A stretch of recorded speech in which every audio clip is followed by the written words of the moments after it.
There is a chance that you may be mad at me. First of all, I do not have a memorable anchoring video taken out my window of my office to share with you today, so you'll just have to actually listen to my words as your anchor rather than putting that visual into your mind. But secondly, you won't believe this, but after listening to last week's teaching, which I do to make sure that I didn't make any terrible mistakes in anything that I said. Just kidding. Reflecting, thinking through this week's teaching that I was trying to find out, what's the next thing, and then reading the Torah portion, Korach, which is absolutely full of life lessons. It's actually, I told the Shakrit folks this morning, it's really one of my favorite Torah portions because it's the one where the grumblers, the earth opens up and sucks them down, and that's a great parsha.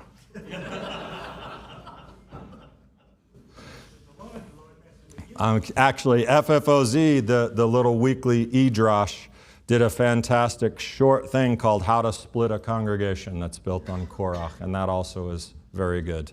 We could learn about Sheol. If you're in Torah Club, you're going to have one of the best portion connections of the year, delivered by Jeremiah Detweiler today about hell.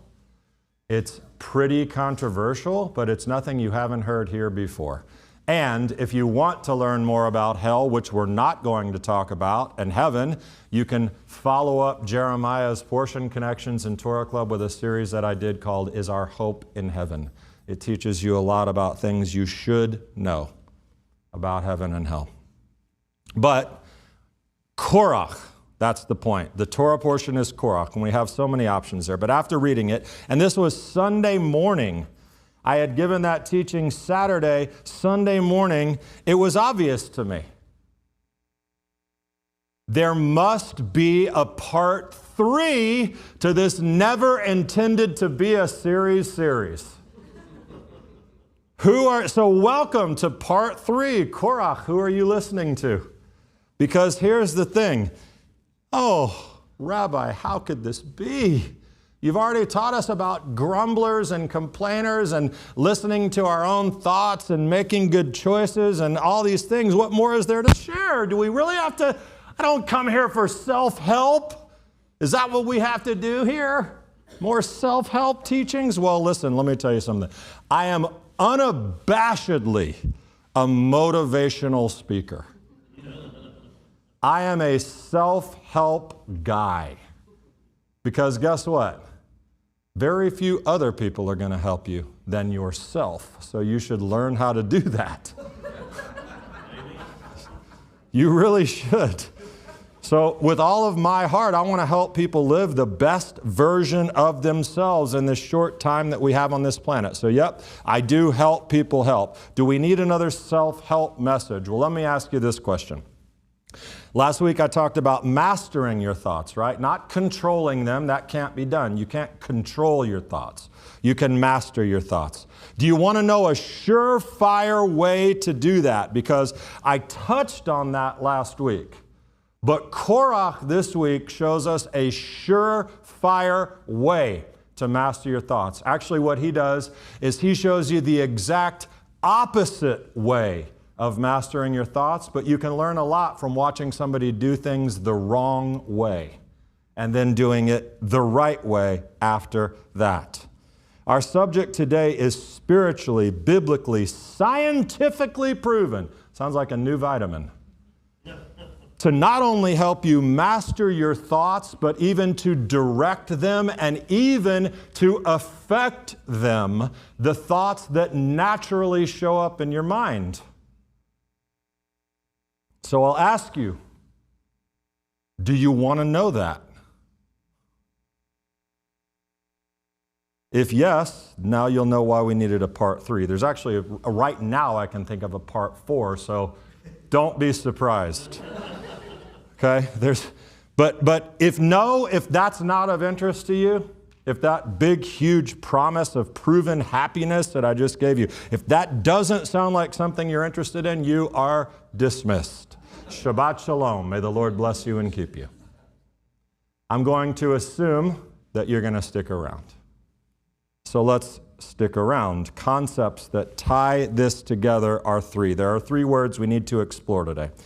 Entitlement, humility, and if you haven't figured out the proven success strategy that I'm talking about, the proven key to happiness, it is the tool for thought mastery. It's the third word, it's the third concept. Entitlement, humility, and gratitude. And let's start with the first two. Entitlement. What does that mean? Uh-oh, I think I have the wrong notes. That's going to be fun. Gonna wing it. This is a hard truth, entitlement and humility. And this will hit hard on some people's ears and their feelings because no one wants to think this way, but here's the thing. The world owes you absolutely nothing. God owes you absolutely nothing. On what basis could we possibly claim otherwise?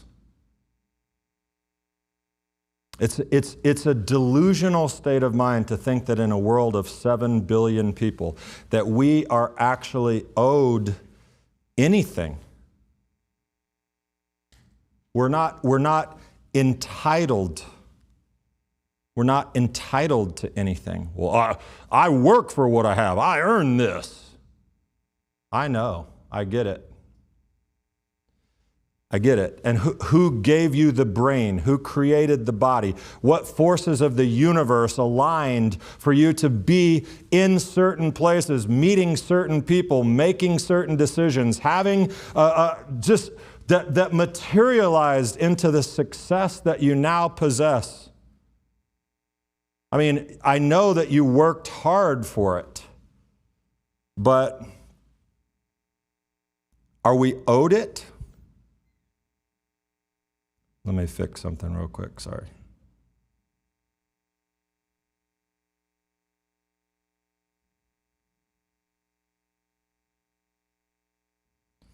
I'm almost inclined because I know I'm going to miss something that was really important to tell you if I don't modify my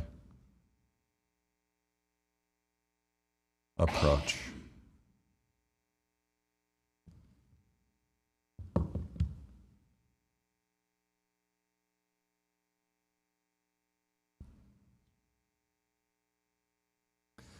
And you say, well, listen, I created the life I have, the success I have, the relationships I have. Fine, I will give that to you. But did the world give it to you because you deserved it?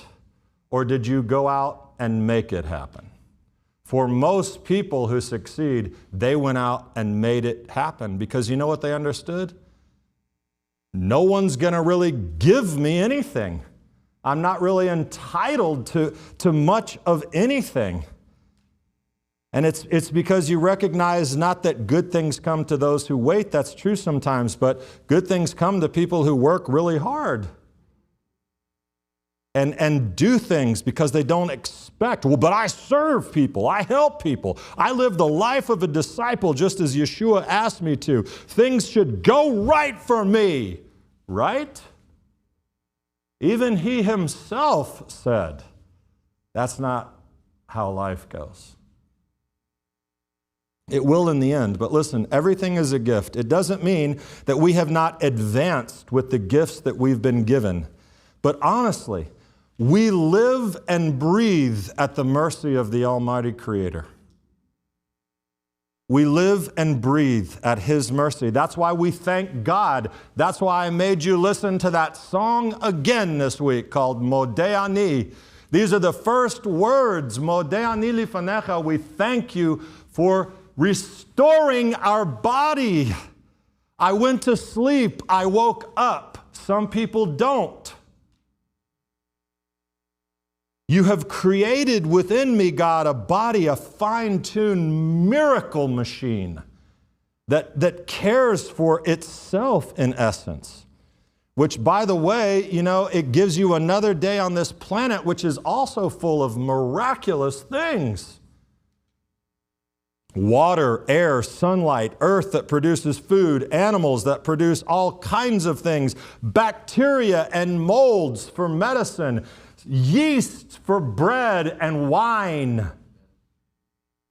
It's a miracle to consider all the created world and that the Creator provides for us in His mercy. You know what? Even if you don't believe in God and you're listening to this, the universe provides miraculous things, and you have nothing to do with it.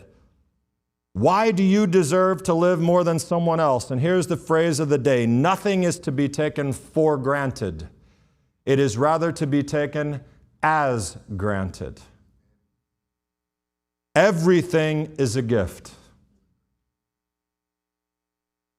This is the encapsulation of humility. You ready? Nothing is owed to me. I should call everything a gift. I should use words like blessing and gift and thank you that leads to gratitude and ultimately to positive thoughts and a happy life. And the exact opposite of that, can you guess what it is? The exact opposite of that is the belief that one is inherently deserving of privileges or special treatment, which is called entitlement. It is above all the key to ingratitude, which ultimately is the surest way to unhappiness. So let's explore this concept. Simply put, the world owes me something. I am owed happiness, a good life, blessings, financial prosperity, to be loved, to be cared for. I know it sounds bad, but this is delusional. For the most part, that is not how the world works. I'm sorry to be the bearer of bad news today. I promise I'll bring it around. Stick with me for the bad part. But when you expect it to work that way, here's what a life of entitlement creates. There's 4 things you should take notes. First of all, a lack of appreciation. Duh, that's pretty obvious. It leads to a diminished sense of appreciation for what you actually have. When you are entitled, when you feel entitled, you take everything for granted. You are unable to see the good in your life. And it's called, you say hakarat hatov in Hebrew, to recognize the good. Because you live from a place of viewing the world through lack versus blessing. All you see is lack, what is not. And ultimately, to go to last week, those perceptions, those thoughts, they become words and actions, and they ultimately define you and your personality. It also, you have unrealistic expectations, inflated expectations that you believe you're entitled to certain outcomes or rewards. People get disappointed, frustrated, angry when they find out, oh my gosh, reality doesn't align with what I think it should be. And then ultimately, guess where that leads? Obviously to a negative attitude about everything. When people don't meet expectations, there's this sense of superiority, entitlement, resentment.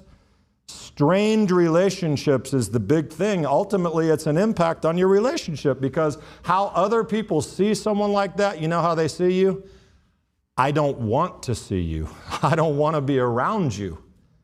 That means ultimately isolation, being alone, and that leads to unhappiness. So let me introduce you to somebody. His name's Korach. You can read him in Numbers 16. Now Korach, son of Ishar, son of Kohath, son of Levi. He was a Levite. He betook himself along with Datan and Aviram, sons of Eliab, and On, sons of Peleth, the descendants of Reuben, to rise up against Moses, together with 250 Israelites, chieftains of the community, chosen in the assembly, men of repute. This is the Korach rebellion. Where did it start? Where did it start? In Korach's mind. That's where it started. In his mind of comparison, ingratitude, and entitlement. They combined against Moses and Aaron and said to them, you've gone too far, for all the community are holy, all of them. and Hashem is in their midst. Why then do you raise yourselves above Hashem's congregation? I like this. It says, you have gone too far. Richard Friedman has a fantastic translation of the Torah. He translated it, you have much, Moses. You have a lot. Okay? Why don't we? Moses said further to Korach. Well, first thing Moses does is he falls on his face, and then he says, all right, this is how we're going to settle this. Bring your fire pans. God's going to do this, and then we'll know. But he continues. He says, you have gone too far, sons of Levi. You have much. It's not enough for you. That's what he says. It's not enough for you. In other words, do you have no gratitude? Are you blind of all the good that the God of Israel has set you apart from the community of Israel and given you direct access to perform the duties of Hashem's tabernacle and to minister to the community and serve them? Now that God has advanced you and all your fellow Levites with you, do you seek the priesthood too? Truly, it's against Hashem. All you and your company have banded together. For who are Aaron and myself? Who are we? Your ingratitude is to God, and remember that phrase. Remember that point. When we walk through the world looking with lack and ingratitude, who is the sin against? The one who provides all of the blessings.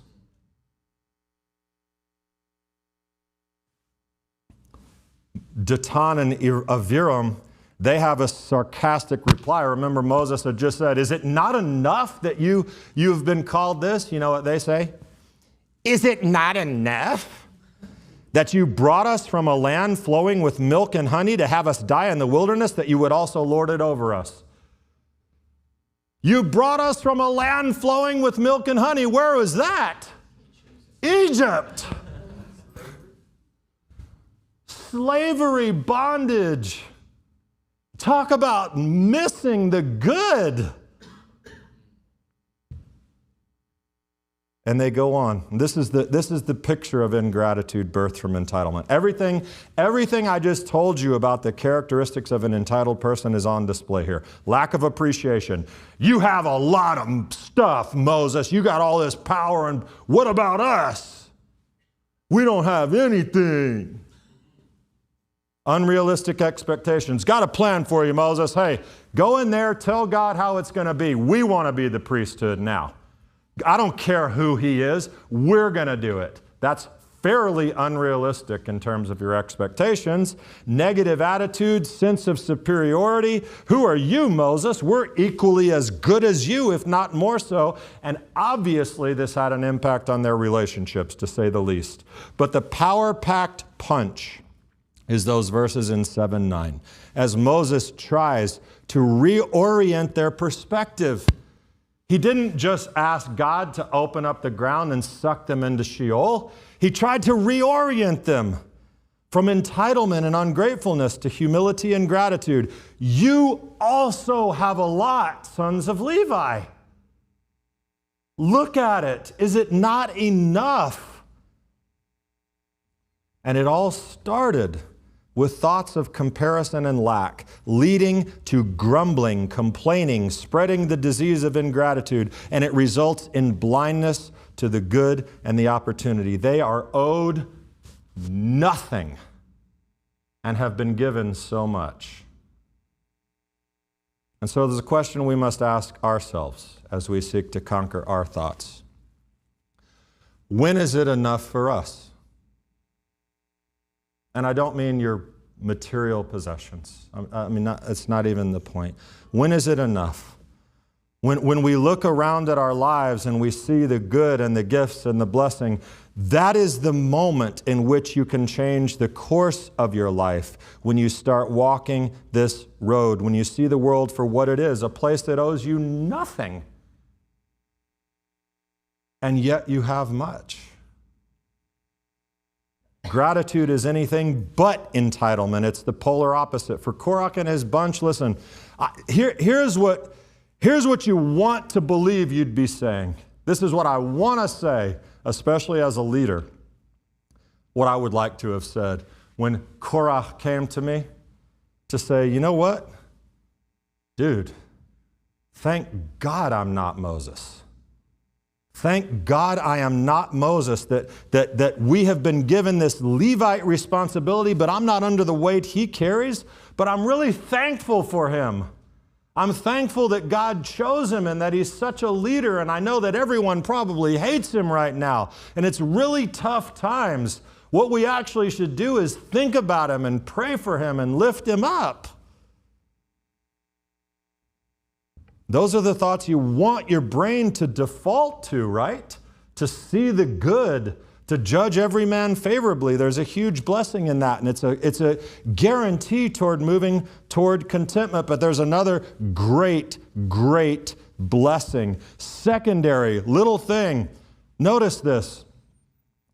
If when Korach came to me and said, hey, I got this rebellion thing going, we're going to take Moses down, and you said those things to him, I like Moses. I feel sorry for Moses. I want to lift Moses up. He'd be like,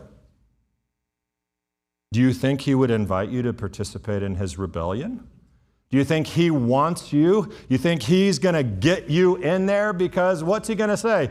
Don't talk to him. He's too positive. And what's up with her? She's always smiling. Get them out of here.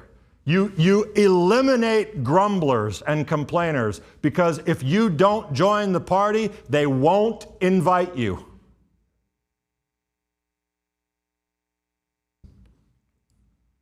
And listen, some people see the good in you, but it matters most for you. And this, I'm sorry to say it, I can speak to myself, this is not our default state, but you can build it. You can build it. You can change. You can reprogram. You can rewire. It takes time. It takes work. I am owed nothing, but everything is a gift. So thank you for it. I heard this idea from Aryeh Weinstein, a rabbi, Chabad rabbi, but he's also a self-help guy. And he's an Orthodox Jew, but he was talking about Modeh Ani. When do we say Modeh Ani, the prayer? When do we say it? First thing, open your eyes. Irvin, you can correct me later if I'm wrong, but I think I might be right about this. But when you wake up, he was talking about the fact that your brain is in something called an alpha state. You're not asleep, but you're not like fully conscious at this moment. Who wakes up saying, yeah, let's tackle the day? If not, that's your alpha state. You're like, When the words come out of your mouth at that moment that says, I graciously thank you, living and eternal King, for restoring my soul within me. How abundant is your faithfulness. Do you know what happens? Your alpha state brain is much more open and receptive to these kinds of things. And you set the tone for the day right there. Ancient Jewish wisdom, modern science practice, happiness. You start the day right. Do it. It's easy. If you don't want to say Modeh Ani, if you have nothing like, no connection to that, thank you. Thank you. I woke up. Thank you. May this be the best day I've had. Not as better than yesterday, but not as good as tomorrow. Whatever. Talk to that alpha state. Take things not for granted, but as granted. But we want to change our thoughts. We want to master them, right? Which even means reprogramming them to default to humility and gratitude. So we met, how do we do that? We met Korach. We met, let's meet. Hang on. We met Korach. Let me tell you what Teddy Roosevelt can tell you about it. Simple quote. Comparison is the thief of joy. Comparison is the thief of joy. Get rid of that. First and foremost, get rid of that. It is not helpful in any way. Well, that's not true. If you're running a marathon and you're competing against one other person and you really want to win, I mean, yes, you can compare against their time and try to beat it, but you know what I'm talking about. Comparison will paralyze your gratitude. So listen, here are some things to do. Oh my goodness. I have a lot to say here, so let me tell you some practical things to do. Self-reflection. Here's where we get really self-helpy. Self-reflection, and to use Paul's words, take every thought captive. No one in this room, after listening to this series, should be getting drugged down the interstate by your thoughts. See last week's message if you don't understand that. Take every thought captive. Don't let them take you places you don't need to go. Take time, breathe, stop on your own attitude, breathe. What's the word? Focus on your attitudes, your expectations. Am I acting like an entitled person? Recognize those patterns and the tendencies toward comparisons and stop them. It's not that easy. I realize that. But start working on it. Self-reflection about your own thought patterns. Take them captive. Listen, they impact relationships. Your spouse, your work, your finances, health, all of it. Find the good. And it doesn't mean there's not bad. Let me give you this example. This isn't looking out my window, but it's a really good example because I got it also from Rabbi Weinstein. Take a tapestry, a beautiful, hand-woven, hand-dyed, beautiful tapestry. It has an image on the front that is just mind-blowingly beautiful. Flip it over. What's it look like? It's a mess. Knots and loose strings, and you can't even tell what the thing looks like. Why in the world would we hang that side up in our foyer? Why would we have this beautiful tapestry and hang the ugly, knotted side up so that every time we walk in the room, we see this thing? No. Turn it over. And I'm not saying that there is no bad. We know that there's the other side, but that's not what we hang on the wall. Right? And listen, there are stories in this room of unbelievable tragedy. I'm not saying we don't get sad, that we don't take the time to mourn, that sometimes we're just not in it. But we can't stay there. That's the point. You've got to see the good. You have to. You have to strengthen that muscle. You need to cultivate empathy. Develop some empathy by putting yourself in other people's shoes. Had Korach had the sense to do that with Moses, it would have changed the story.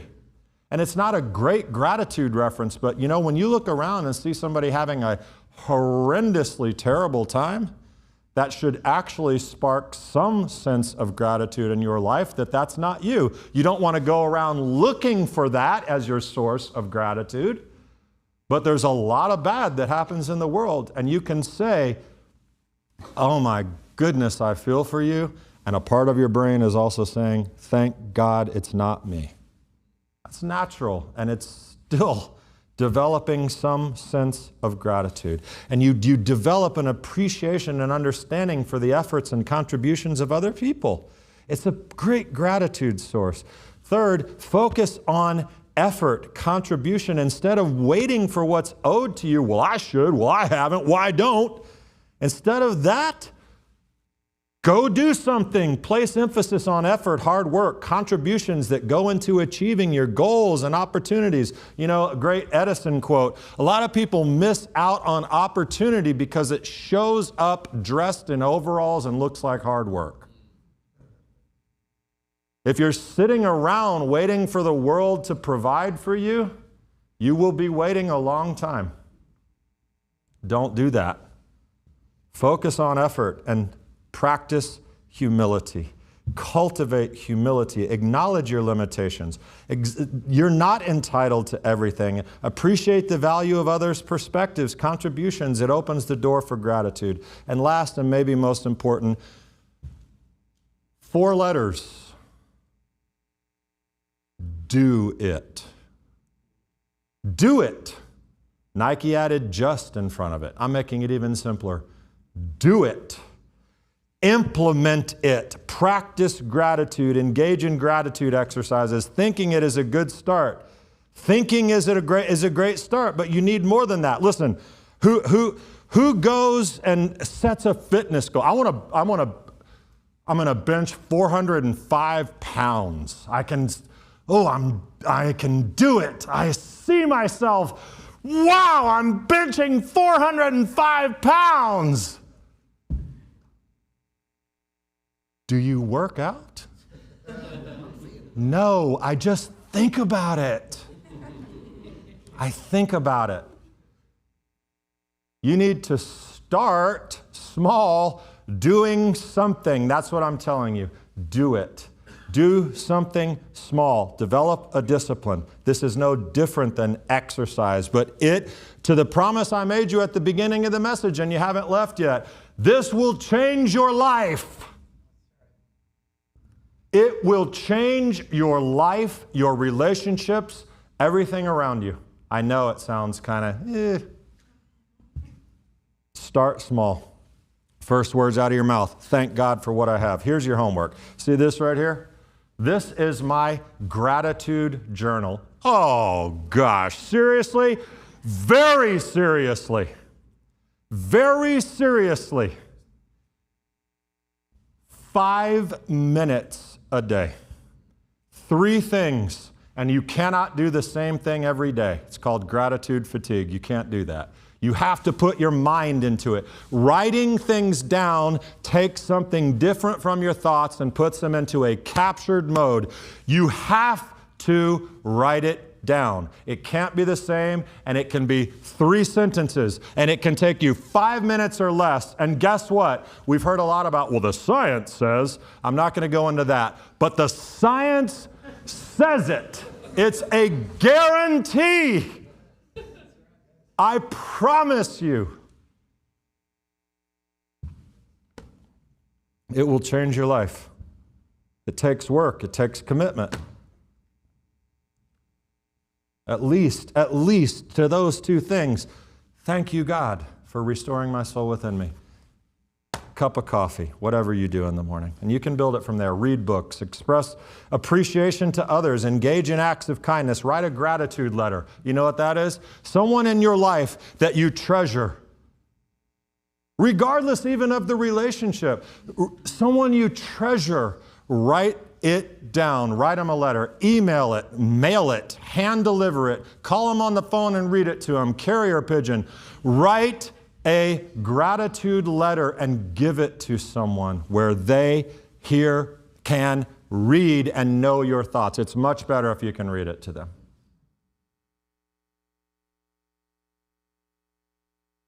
We can skip the science and the studies, but it's undeniable. Hodu l'Adonai ki tov, ki le'olam chasto. Give thanks to the Lord, for He is good, His mercy ever endures. Zeh hayom nasa Hashem nagila. This is the day the Lord has made. I will rejoice and be glad in it. Bless the Lord, O my soul. Forget not all His benefits, who forgives all your iniquity, heals your diseases, redeems you from life from the pit, crowns you with steadfast love, satisfies you with good, so that your youth is renewed like the eagles. Lamentations, the steadfast love of the Lord never ceases. His mercies never come to an end. They're new every morning. Great is your faithfulness. Should I go on? I can spend all day reading the Bible about how big a fan God is of gratitude and thankfulness. I am owed nothing. Everything is a gift. Thank you. That simple.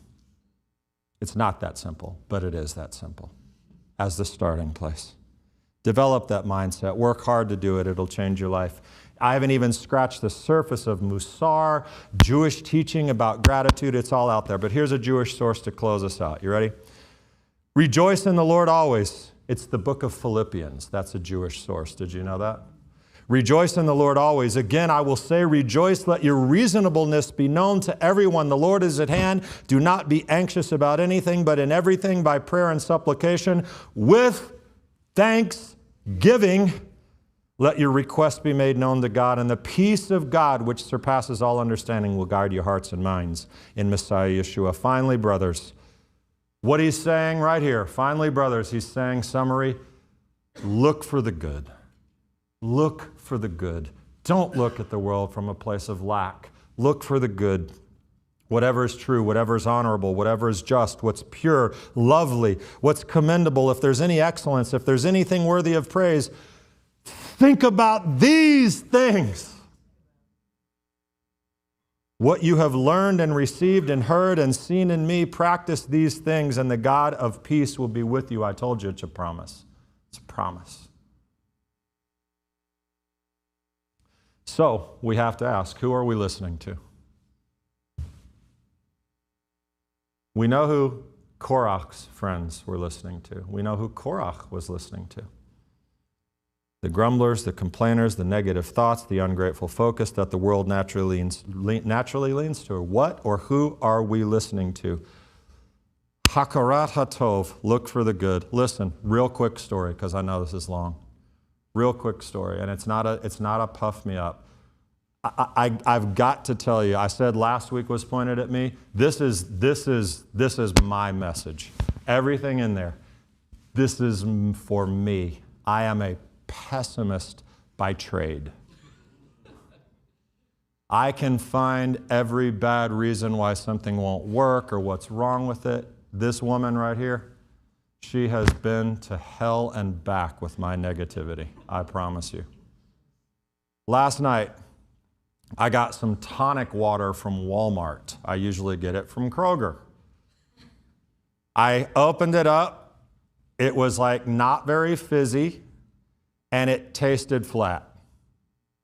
And I said to Kelly, Walmart.